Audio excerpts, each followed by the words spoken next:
बिस्मिल्लाहिर्रहमानिर्रहीम। एक अहम तरीन फ़ैसला जम्मू कश्मीर सरकार को, मुझे लगता है इसमें ज़्यादा रोल है वो आंगनवाड़ी वर्करों के लिए, जो लेना चाहिए था मगर नहीं हुआ। लेकिन जो मरकज़ की तरफ से एक स्टेटमेंट आया और आंगनवाड़ी वर्करों पर जवाब दिया गया, वो हैरान करने वाला भी मेरे हिसाब से था। और हुकूमत कर क्या रही, उस पर भी सवालात या हिकमत अमली पर सवाल उठ रहे हैं। सरकार का एक जवाब आया जिसके मुताबिक जम्मू कश्मीर यूनियन टेरिटरी के अंदर जो आंगनवाड़ी वर्कर्स हैं और इनके जो मददगार हैं, जिनको आप हेल्पर्स कहते हैं, इनको हुकूमत की तरफ से मुकर्रा जो अदायगियाँ या पैसा दिया जाता है, सिर्फ 600 रुपये और 300 रुपये माहाना जो इजाफी एजाज़िया दिया जाता है सरकार की तरफ से। जो एक्स्ट्रा 300 रुपये हेल्पर्स को, 600 रुपये सरकार के मुताबिक वो आंगनवाड़ी वर्कर्स को एजाज़िया जाता है। और ये ऑनरेरियम सरकार की तरफ से बड़ा कम है। और सरकार की ये जो नाकामी रही है वो ये भी बताती है। दरअसल एक सवाल पूछा गया था राज्यसभा में, इसका जवाब आया जिसमें कहा गया आदादुशुमार के मुताबिक यूनियन टेरिटरीज़ या उन रियासतों को जो मुल्क के अंदर इन आंगनवाड़ी वर्कर्स को स्टेट लेवल पर जो एजाज़िया फ़राहम करती है या ऑनरेरियम देती है, उसका जवाब दिया गया। और विमेंस एंड चाइल्ड डेवलपमेंट की वजारत के मुताबिक ये इजाफी जो एजाज़िया है, ऑनरेरियम है, सक्षम आंगनवाड़ी और पोषण 2.0 के तहत दिया जाता है। और मुल्क भर में जो एजाज़ियों की ऑनरेरियम की सतह है उसमें बड़ा फ़र्क है। मिसाल के तौर पर हरियाणा और तेलंगाना में आंगनवाड़ी वर्कर्स को 9150 रुपये से 10,250 रुपये माहाना तक, जबकि जो वर्कर्स हैं उन्हें 5550 5550 से 5650 रुपये तक का एजाज़िया मिलता है।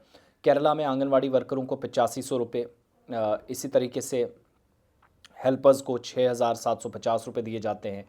दूसरी कई स्टेट्स में जैसे मध्य प्रदेश, महाराष्ट्र, सिक्किम में भी आंगनवाड़ी वर्कर्स को 4500 रुपये से 8500 रुपये तक का इजाफी एजाज़िया फ़राहम किया जाता है।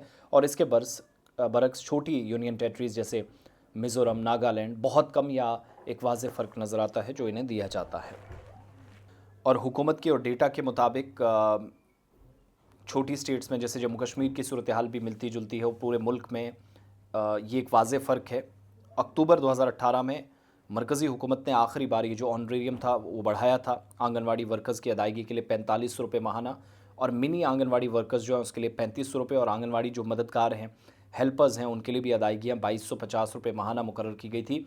साथ ही परफॉर्मेंस पर मबनी 500 रुपये आंगनवाड़ी वर्करों और 250 रुपये हेल्पर्स के इजाफी बोनस का निज़ाम भी रखा गया था। लेकिन जम्मू कश्मीर में 300 हेल्पर्स, 600 आंगनवाड़ी वर्कर्स को, इससे ज़्यादा नहीं हो सका। हौसला अफजाई के लिए भी था क्योंकि सरकार की स्कीमें जो है काफ़ी करती है। फिर आयाज़ हैं, एक बड़ा काम उनको दिया गया है, लेकिन कुछ भी 1-2 हज़ार रुपये से उनको हुकूमत को भी इस बात पे कभी कभार बताते हुए शर्म आती है। और जम्मू कश्मीर में कम ये जो ऑनरेरियम है इस बात की भी निशानदेही करता है कि यूनियन टेरिटरी में आंगनवाड़ी वर्कर्स की मेहनत और ख़िदमात का एतराफ़, चैलेंजेस मौजूद हैं, लेकिन हुकूमत नहीं कर पा रही है। तो ये हालात हैं ओवरऑल। जब आप जम्मू कश्मीर समेत मुल्क के बाकी स्टेट्स के साथ कंपैरिजन करते हैं तो जम्मू कश्मीर बहुत नीचे है, बल्कि यहाँ पर टॉप पे है। ऑनरेरियम बहुत कम है। और भारत सरकार ने मुल्क भर के अंदर जो आंगनवाड़ी सेंटर्स हैं उनको मजबूत बनाने के लिए मिशन सक्षम आंगनवाड़ी और पोषण 2.8 के तहत कई इकदाम किए हैं। लेकिन जो नाअहली है वो स्टेट गवर्नमेंट की सबसे ज़्यादा है, जहाँ पर कम ऑनरेरियम पर ही इनको मुश्किल वक्त में डालकर काम करने पर मजबूर किया जाता है।